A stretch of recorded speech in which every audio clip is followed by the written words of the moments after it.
Y todos sus mecanismos van a tener sus pros y sus contras. Cuando hablamos de libros, por ejemplo, vamos a tener a favor que los libros tienen un consenso, ¿sí? Tienen un consenso bastante más robusto que otra cosa, pero va a tener la contra de estar desactualizado, ¿sí? Forzosamente un libro no puede incluir el último paper. Un libro tiene que incluir los capítulos de mucha gente que ha revisado y demás, y tiene un proceso de impresión mucho más largo que un paper, sobre todo una publicación online.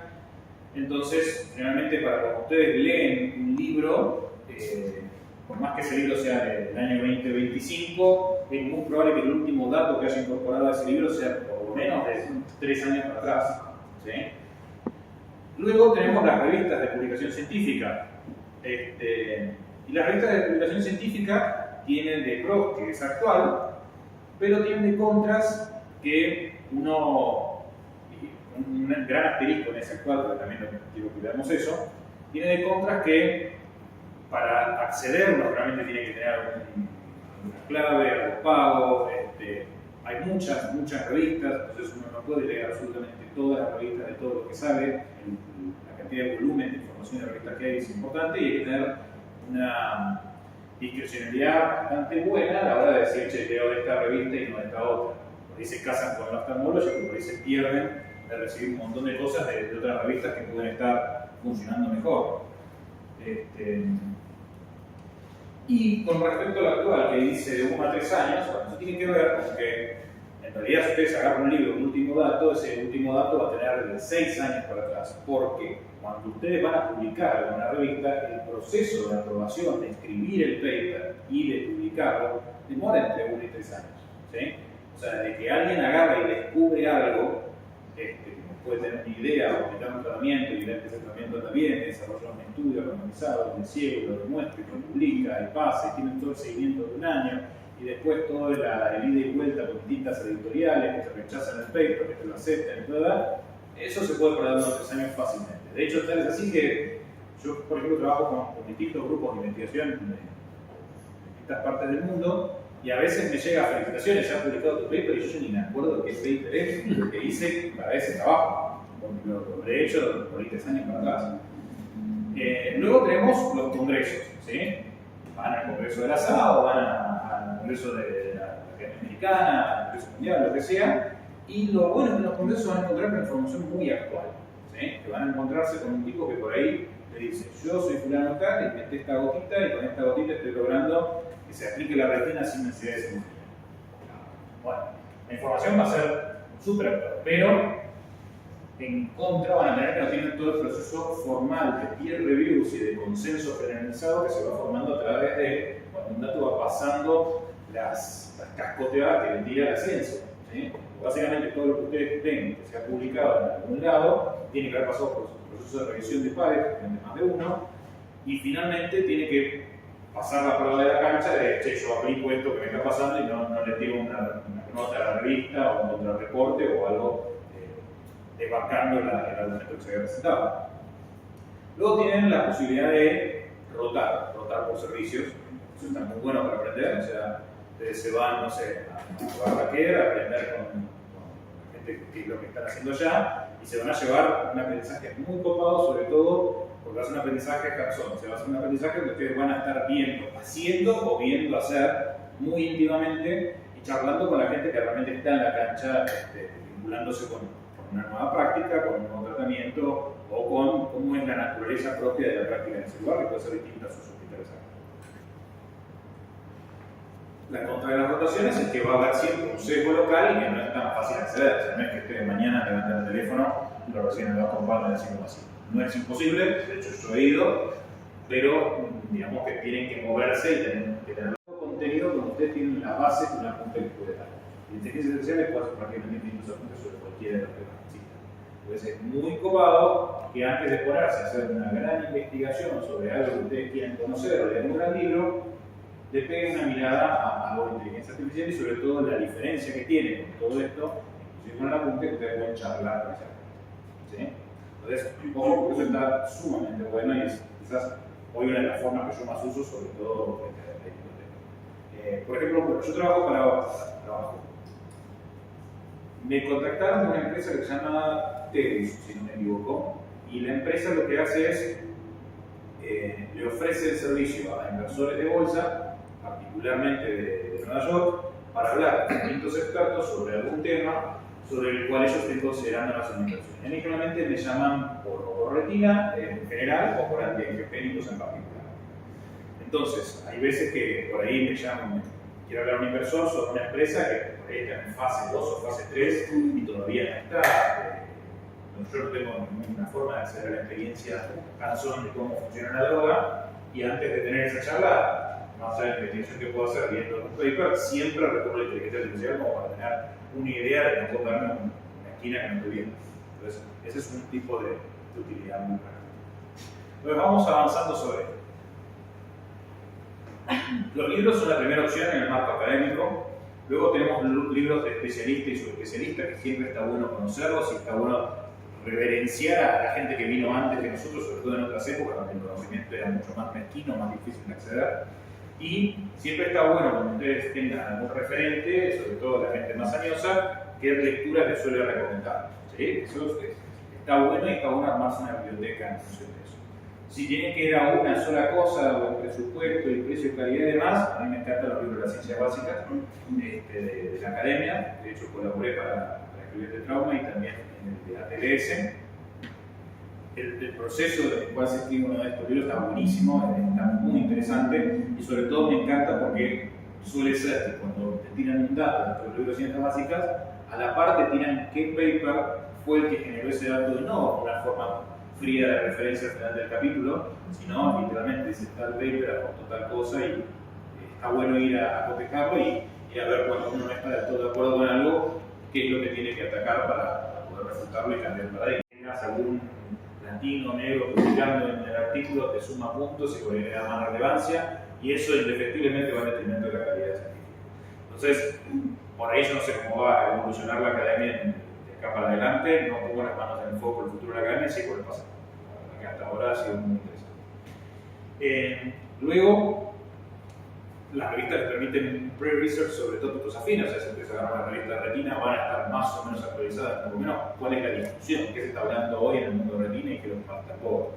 Y luego, aplicaciones como Read y WikisMD, está bueno porque ustedes pueden suscribirse y les hacen como una pre-investigación sobre algunos temas que les interesan. Si les interesa, no sé, trabajo sobre lentes multifocales, le van a empezar a llegar notificaciones en su mail con todos los resúmenes de los últimos papers que han publicado sobre eso. Y eso está bastante bueno. Yo les diría que sobre todas estas cosas que les estoy diciendo, ustedes no se casen con un solo formato, sino que vean de cubrir todas sus fuentes con la mejor forma posible. Luego quedan ustedes, sentar el público y se leer, obviamente, por más que a ustedes les llegue toda la información, si ustedes no disponen de un horario para poder abarcar estos datos van a pasar, se van a ir. Y acá está el tema de las rotaciones. Yo roté en el Bascom Palmer este año hace 10 años, en 2015. Es el Bascom Palmer, que es uno de los edificios que está dentro de todo el complejo de edificios de la Universidad de Miami. Por ahí se viene del aeropuerto, para hacer una idea. Allá se va para Miami Beach.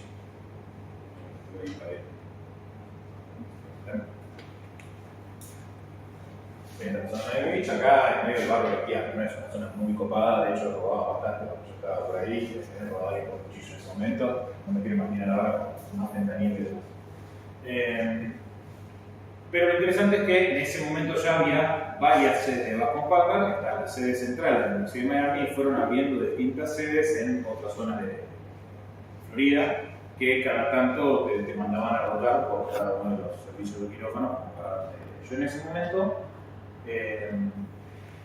bueno, estaban abriendo una sede en ese momento, en 2016, en Abu Dhabi, o sea que había mucha gente de Emiratos Árabes y demás que iba a tenerse más por Palmer. A veces sí que, bueno, ponemos una sede acá y nos mandan los médicos, entonces ya son acá.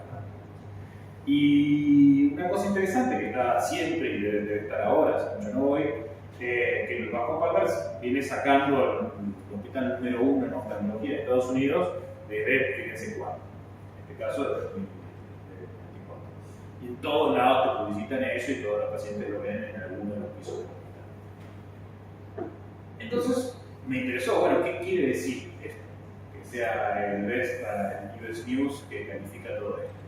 Bueno, básicamente, US News fue una revista en su momento, es un portal donde califican todo, o sea, desde el servicio médico hasta el último Mercedes-Benz. Con lo cual, tienen, obviamente, no se valoriza con la misma métrica un auto que un hospital de ojos. Entonces me interesaba ver, bueno, cuál es la métrica que toman para decir la mejor que hay en Estados Unidos. Y tienen toda la metodología del ranking y todo lo demás, pero básicamente, resumido y cortito, lo que ellos hacen para calificar como número uno es, por un lado, la atención de los pacientes que entran, cómo salen, cómo andan, qué métricas tienen, cómo de las cirugías que tienen, cuándo son exitosas, cuándo se complican, la tasa de mortalidad, etc. Lo que uno diría que hace un buen hospital. Básicamente, si yo como paciente estoy en el primer lugar, lo que me importa es que eso sea lo más alto posible. Y yo como médico, si digo, che, mi consultorio es un buen consultorio, lo va a hacer en tanto y en cuanto eso sea lo más alto posible. Y quizás en eso nos quedamos acá, por lo menos así era como en Santa Lucía. Lo único importante y lo único que definía como profesional era eso, pero había dos patas más que venía el otro 60% del problema. Y los otros 60% que evaluaban era, por un lado, la formación académica.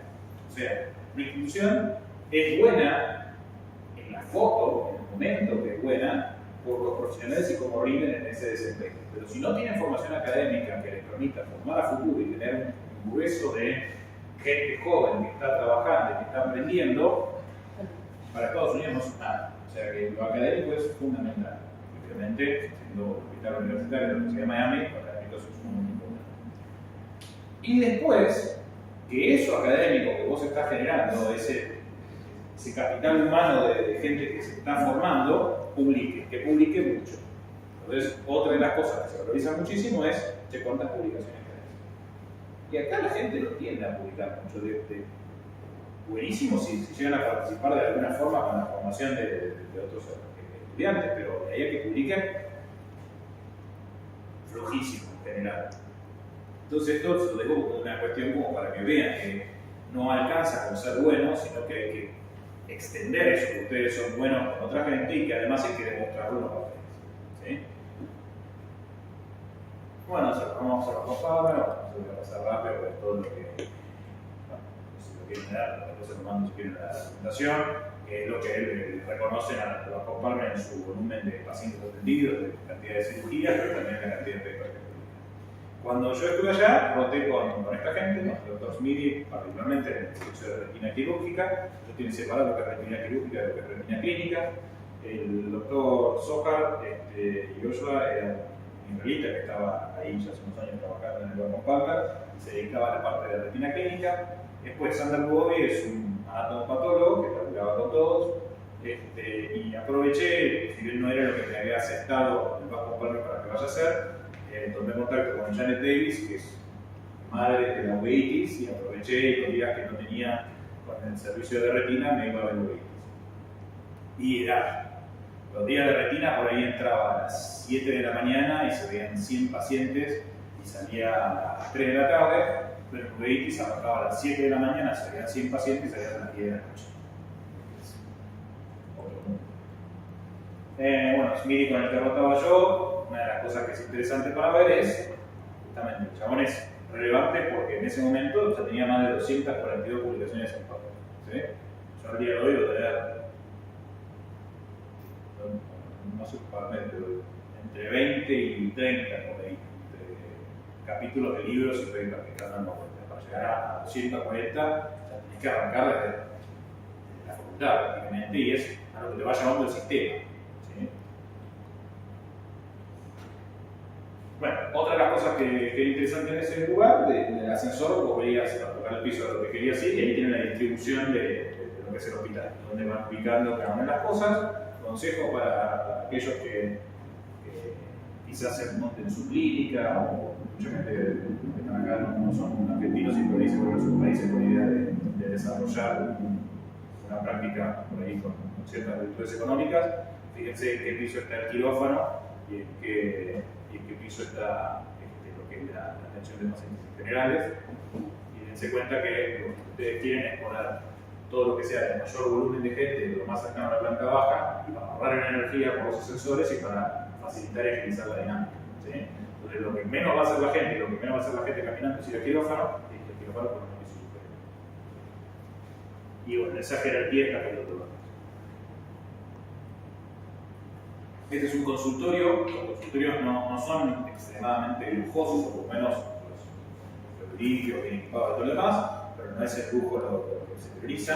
Y generalmente son consultorios que están construidos en una especie de racimo, donde es un pasillo central y se van abriendo como si fueran un alveolo, distintos consultorios, todos iguales, con múltiples pantallas, sabrosos y todo lo demás que le permite a cualquiera que está trabajando en cualquier consultorio tener lo que necesite. Lo más habitual es que vos tenés un médico que ve 100 pacientes por día, pero no está desde el principio revisando el paciente.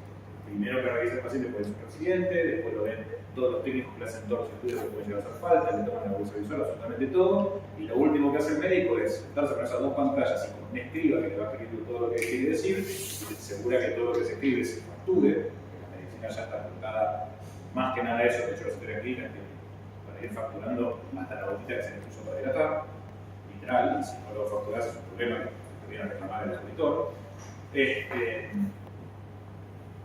Entonces cada uno de los médicos va rotando por todos sus alveolos de consultorio, revisando a los pacientes, y básicamente son 5 minutos cada uno, y todavía el paciente se comió 3 horas de espera. Y esa es la dinámica que funciona allá, y bueno, de hecho la gente no se queja y funciona muy bien. A mí me hacía cagar la risa porque algunos argentinos iban a atenderse bajo un Palmer y venían con toda la esperanza, la cuestión y qué sé yo, y terminan teniendo un boludo de Santa Lucía que se acaba potente. De hecho, lo terminaba viendo acá. Otra de las cosas que era interesante de esto de la rotación allá es que bueno, tiene un salón enorme de auditorio donde se hacen los ateneos, que se ve de arriba, y después bueno, los quirófanos que son muy espaciosos, muy interesantes y tienen la posibilidad de cada uno optar por qué cosa usar. Como te dije, siempre tienen las interfaces para tener técnica a mano, todas las cuestiones útiles y prácticas. ¿Sí? Ahí está video esperando. Una cuestión, bueno, las cajas gigantes de cirugía con todos los instrumentadores que tienen en exceso de absolutamente todo. La idea, por lo menos lo que uno ve del hospital, es que tratan de darle al médico la posibilidad absoluta de que use lo que quiera usar. Que use la pinza que quiera, con el equipo que quiera, y tal es así que vos afuera del quirófano tenés todos esperándote, vos elegís quiero este, quieres hacer el procedimiento, y te los arman y vos lo usás. Y lo otro que es interesante es que siempre después de cada paciente se sale con esa bolsa gigante de insumos que se tiran, ¿sí? Un desperdicio atroz, una barba de plata que debe dar por lo menos $300 desperdiciados en insumos que perfectamente podrían ser utilizados porque no son necesarios en cada uno. Luego lo que pasaba mucho tiempo yo era ahí en la biblioteca de Edward y Mary Norton, que interesantemente estaba esto, obviamente que tienen todos los papers sabidos y por haber, pero estaban los archivos de oftalmología de Buenos Aires de los años 40, 50, 60, donde supimos tener una publicación nacional sumamente interesante, una cosa muy pujante, y que con la caída general del país se ve que eso se toca bien. Ahora no había una revista de la SAO del 2014 que estaba ahí. Así que bueno, eso es algo que la verdad que nos debemos como país, recuperar esto y merecer de vuelta un estante de esta biblioteca. La otra cosa que tenían un montón era la verdadera joya de historia oftalmológica en su museo, con la patente de Ullstrand de la parendiura, este tipo de pintura de la parendiura. Y además, interesantísimo, es el tipo que le negó el premio Nobel a Einstein en su primera presentación. Einstein no gana el premio Nobel por la teoría de la relatividad general, porque un oftalmólogo no la entendió. Después la gana por algo vinculado a lo que se usa para hacer los paneles solares. Pero bueno, a partir de ahí es interesante.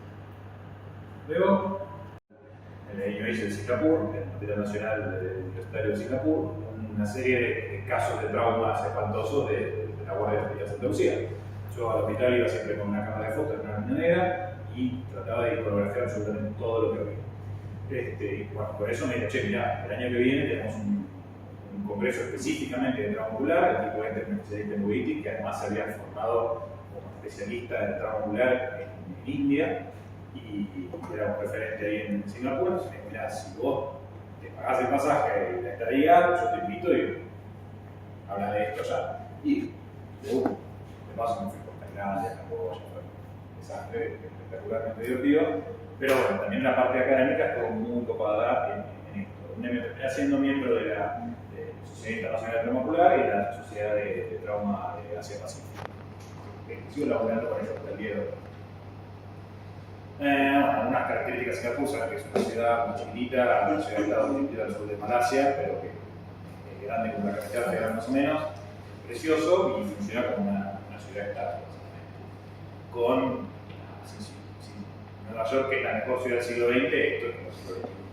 Literalmente se ve el salto categórico en todo lo que se quiera fijar. No se permiten por la calle como a tener fusilados, pero fuera de eso es todo muy agradable. Cuando fui allá, el congreso estaba organizado de la siguiente forma. El primer día era pre-congreso de charlas y libertad. Me invitaron a dar una demostración en igualdad de suturas y de cosas de manejo, algunas cosas de neuroplástica se trabajaban en chancho, y todo lo demás con ojo de chancho, se trabajar acá en esa manito que estaba ahí estaba buenísima porque vos la tocabas con la manito de otro y te pasaban todos los datos, y con eso aproveché cantidad de datos de gente de todo el mundo y me terminé vinculando con la Sociedad Oftalmológica China, y de hecho publiqué algunos capítulos en libros internacionales, fundamentalmente por ser de China, gracias a ese manito que me permitió mantener contacto con gente de allá. Bueno, el día 2 y 1 y 2 eran el día de charlas, y después el día 3 se dio todo lo que reunimos antes. Ahí conocí al profesor Ferenc Kuhn. Ferenc Kuhn es el que inventó la clasificación de BETS, para que hace poquito pusieron trauma, en la modalidad. Bueno, y seguí trabajando con él hasta el día de hoy en algunas cosas de investigación, y de hecho hemos reformulado la clasificación de BETS junto a él y al tipo que invitó ahí, que es Lupe Yagragual. Estoy yo dando las charlas de más alto acá de Lupe. Estoy ahí dando algunas cosas de suturas. Esto era el buen dar del hospital, más grande que el quirófano de Santa Lucía. Y ahí estoy yo con todos los alumnos, estas son muchas de Filipinas, humanas. Claro, eso fue el día.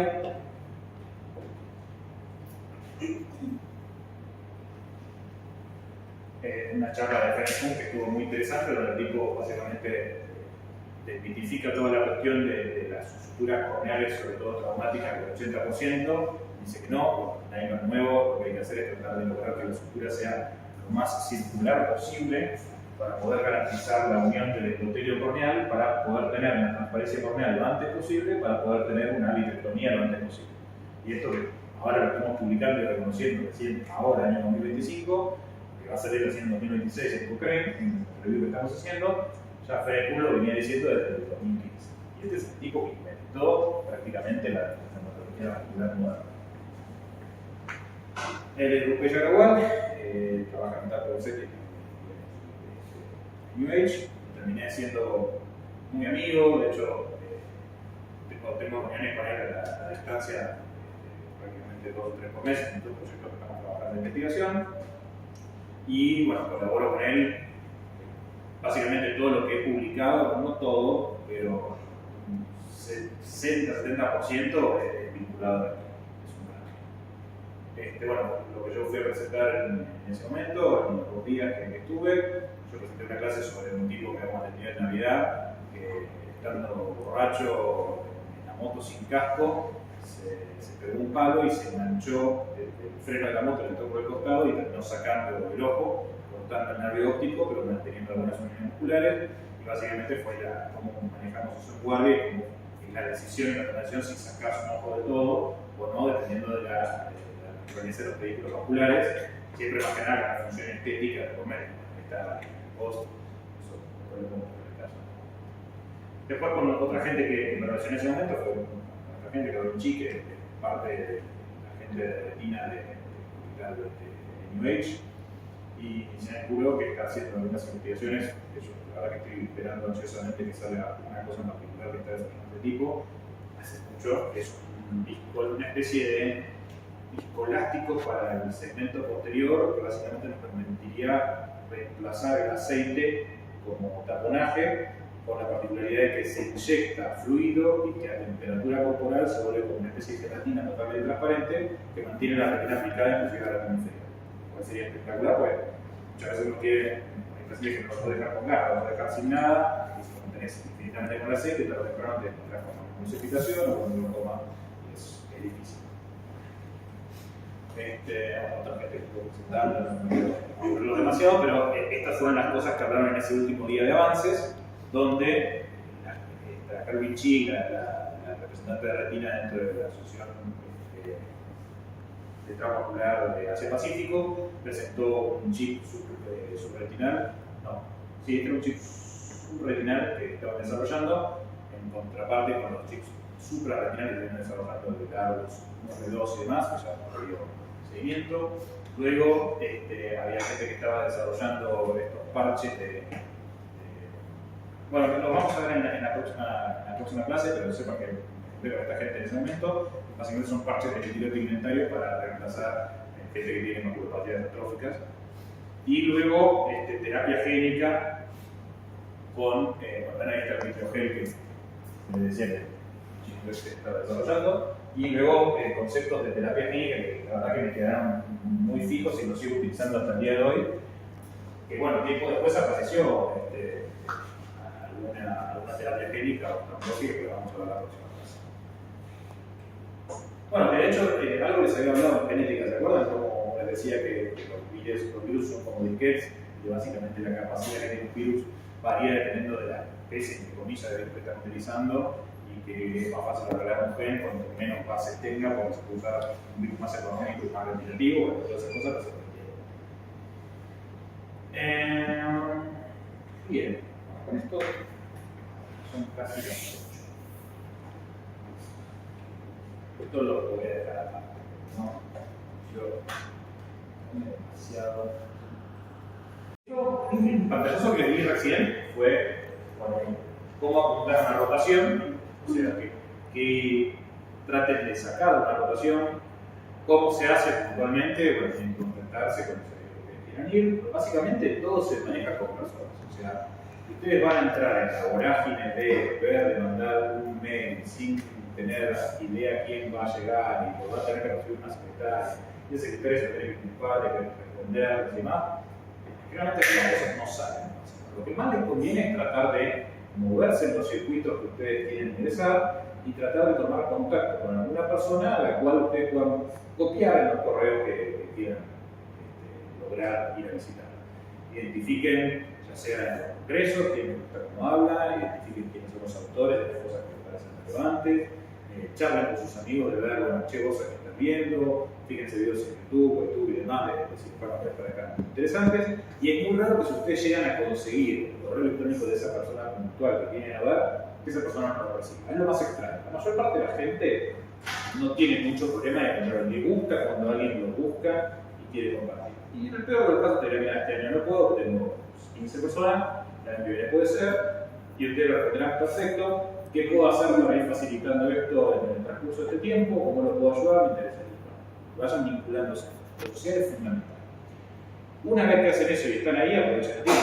O sea, traten de ver no solamente lo que ustedes creían que iban a ver ese lugar, sino aprovechen de sacar todo lo que podrían no darse cuenta que estaba de paso, como decir, bueno, tengo un día libre, ¿qué hago? ¿Me quedo dando vueltas en Miami en pedo? No, me voy a ver UAT con esta gente y aprendo. Si es un lado poder con Miami, la vida es una sola, o sea, disfruten también. Pero aprovechen las cosas mientras están. Luego, con lo otro que les mostraba de lo de Singapur y demás, siempre sean proactivos. O sea, cuando a mí me dijeron, che, ¿querés venir?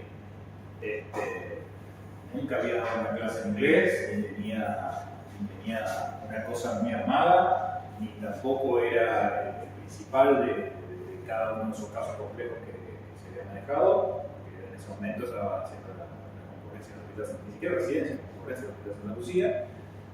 Pero si tenés una oportunidad, lo que decís es sí y después se trabaja un proceso. Siempre.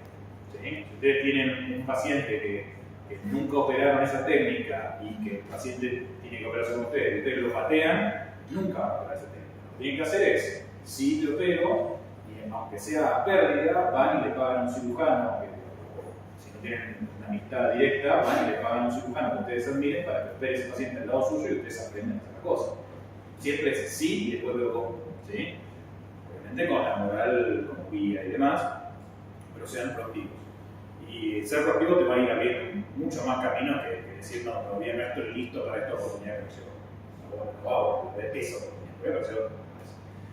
Y con esto de la parte de, bueno, con eso quiero que vean la cuestión de la formación en lo que son rotaciones, luego lo que significa vincularse con gente en congreso, gente de carne y hueso, como eso les va a abrir oportunidades para mantenerse formados sobre cosas más interesantes y sobre todo sobre aquellas que les termina siendo una suerte de mentor que puede ir garantizando acceso.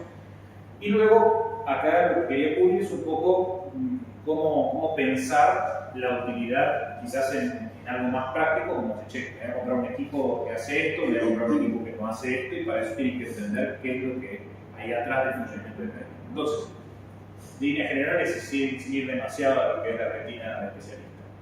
Cuando ustedes están hablando de una vitrectomía moderna, lo que están hablando es, quiero atraer material con una presión intraocular constante, es decir, que no haya grandes colapsos ni glaucomas, quiero tener control de todo ese proceso y quiero que ese proceso se dé de forma rápida. No solo de forma rápida porque así puedo tener más cirugía en unidad de tiempo, sino porque mientras menos tiempo dure la cirugía, menos trauma estoy generando ese ojo. Eso es importante. Están trabajando con una luz muy fuerte dentro del ojo que va a generar mucho trauma. Estén 3 horas adentro del ojo buscando una mácula con una linterna o que estén 20-30 minutos. Entonces, básicamente cuando estamos hablando en FACO, uno maneja difusión para mantener una presión de ingreso, también mantienen una salida, acá, mantienen una salida que va a ir generando una aspiración y una presión cuando se genera vacío, y si ustedes tienen una descompresión brusca de ese vacío, lo van a tener un surco. Entonces, tienen que tener un sistema que mantenga siempre esa presión estable. Cuando están hablando de un sistema de FACO antiguo, lo que va a hacer es calcular la botella para mantener siempre una presión constante positiva. Pero cuando están hablando de retina, al estar manejando otro tipo de bomba que no es la peristáltica, sino que nosotros hacemos el efecto Venturi, el vacío es automático, o sea, la circulación de aire de una cabina de un circuito mayor a un circuito menor hace que se eleve la velocidad y eso mismo genera el vacío de una forma instantánea. ¿Sí? Y eso hace que los sistemas de vitrectomía, sobre todo si se suelen operar FACO con vitrectomía, van a que son mucho más rápidos, más introspectivos, más fáciles de llegar a una complicación, pero tienen características básicas para poder hacer este tipo de cuestiones. Entonces, cuando estemos hablando de vitrectomía, vamos a ir buscando distintos elementos que nos permitan mejorar todos esos objetivos que hemos planteado originalmente, de mantener una presión constante, de tener un control constante, de poder hacerlo de forma rápida, de poder hacerlo de forma precisa, y sobre todo de reducir lo más posible la chance de la ¿sí? Entonces, en un vitrectomo normal, la aspiración de material se va a dar solamente cuando la boca está abierta. O sea, cuando se cierra para masticar, forzosamente al estar cerrado no puede seguir aspirando y va a haber cortes constantes, no solamente cortes del material, sino cortes en el flujo de la aspiración. Entonces, si tenemos elementos que permitan mayor velocidad de corte, esos stops van a ser mucho menos sentido dentro de lo que es el ojo, en cuanto a la tracción y instrucción de reacción, o también pueden tener sistemas como este de PDC que va a cortar cuando cierra y corta cuando abre. Lo tiene como una doble cuchilla, entonces nunca termina de cortar la aspiración y te permite una cosa mucho más fluida. Entonces, esas son características que, entendiendo qué es lo que está haciendo el equipo dentro del ojo, yo puedo decir, che, esta punta me tiro unos $300, $400, $1000 para probarla porque creo que esto no va a servir más, antes de quedarse siempre con lo mismo, o con un vegetorio, o estar en tope de gama y saber qué es lo que vale más o menos. Y luego, con respecto al control, también tiene la posibilidad de equipos que les permitan tener una multiplicidad de bombas, por ejemplo. Cuando están haciendo una vitrectomía en la parte central, que van a estar consumiendo mucho volumen de vitrio, que es algo más grosso y grande como el respectivo de Venturi, pero quizás como se van a manejar más a la periferia, quizás hacer más un shading de la retina, tienen más el control que les permite una aborto peristáltico. Entonces, entender cómo funcionan esos aspectos tecnológicos les va a hacer a ustedes decir, si vale la pena invertir en esto o no, o por lo menos, che, fulanito, vos porque operás, dejás que llegue un paciente, lo voy con vos un día, lo pruebo, y digo, che, vale la pena, voy y pongo este tipo de... Bueno, básicamente, cuando, sobre todo la cirugía, ¿no? Acá estamos hablando de cirugía vitreoretinal, pero esto en realidad pasa con todo. Uno tiene que pensar la cirugía en dos ejes. Uno en el eje del trauma generado y otro en la duración de cirugía. Y en función de eso, vamos a hacer una recta sobre lo que sería una cosa ideal y una cosa totalmente nefasta. Lo ideal sería una cirugía con muy poco trauma que dure poco, ¿sí? Pero también en cierta forma el trauma es funcional a la duración de la cirugía. La duración de la cirugía, más trauma propio van a generar, mientras más dura la cirugía, más chances tienen ustedes de no hacer una cagada. Eso no quiere decir que se tengan que apurar, pero sí que todo tiene que apuntar a que la cosa sea más fluida. Y obviamente lo peor que les puede pasar son cirugías largas con mucho trabajo, que son las típicas del curva de aprendizaje. Entonces lo que vamos a buscar para limitar el trauma va a ser bajar la iatrogenia, bajar la inflamación y sobre todo controlar la presión intraocular. Para eso, con el control de PIO, tenemos un tema de los trópicos, cómo apareció eso, la evaluación y demás, y bueno, todos los equipos más nuevos que tienen controles más inteligentes de todo el manejo de la presión. Entonces, eso como un pantallazo dentro de lo que es la formación continua con rotaciones, la formación continua con respecto a los contactos que ustedes vayan a poder hacer en su vida profesional, cómo hay que sacarle el máximo posible a esos contactos, dedicándole tiempo y dinero para trabajar con eso. Y luego, bueno, cómo medir la posible valoración de un nuevo sistema, tratando de entender las bases funcionales de esos sistemas. O sea, si yo me voy a comprar un vitrectomo, bueno, voy a saber cómo funciona un vitrectomo. Y si no me lo compro porque fulano me dijo que me lo compre, bueno, pues ese fulano sea un tipo de confianza y que no sea el vendedor de equipo. Todos le van a querer vender el usuario. Mi historia que empezó ahí en el 2016 con López, terminé yendo a India a operar, bueno, luego se lo conté o les mandé un video de la experiencia de López, ¿no?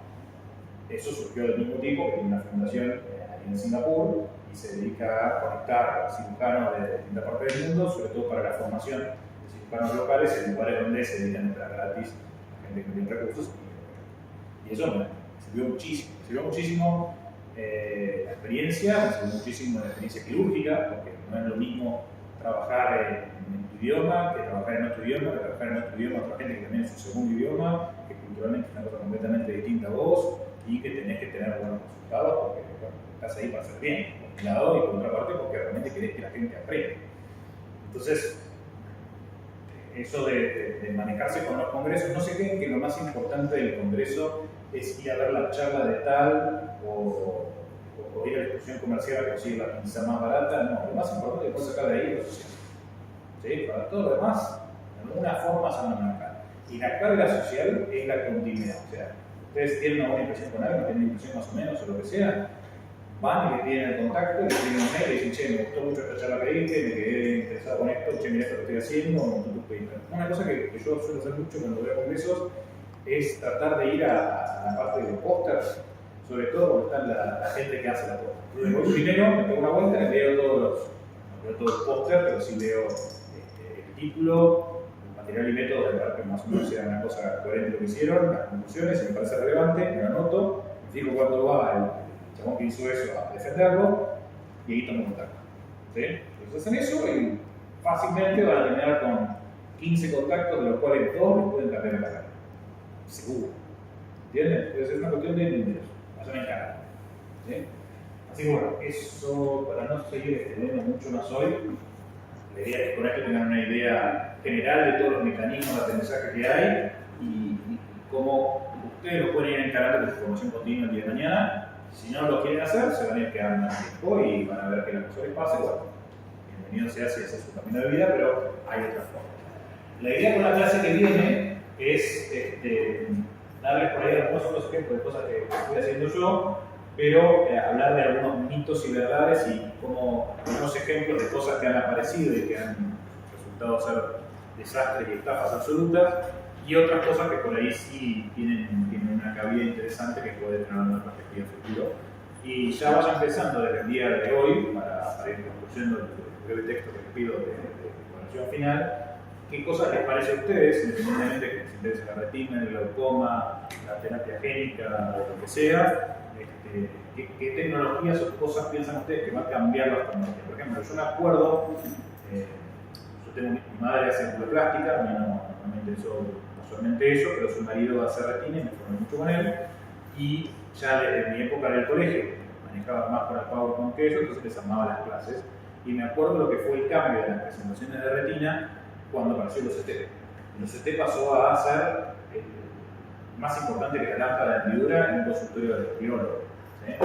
Entonces, bueno, el tipo que se compraba un CT y que lo ponía a laburar y con ese CT podía usar los antigénicos. Bueno, de hecho, los antigénicos en gran medida empiezan a recetarse porque aparece el OCT que permite un diagnóstico precoz de un edema más chico. Entonces, de golpe, algo como la tomografía de coherencia óptica realmente revolucionó la oftalmología. Yo lo viví eso. Lo viví ya recién profesional porque era en el secundario, pero vi el cambio y ahora no solo quería tener un consultorio con el OCT. ¿Sí? Piensen en eso. Si ustedes pueden verla, van a ser más fácil. Y mejor, se pasen febrero. Me gustaría que lo vayan para ustedes. ¿Sí? Y bueno, lo dejamos por hoy y nos vemos más para otra cosa.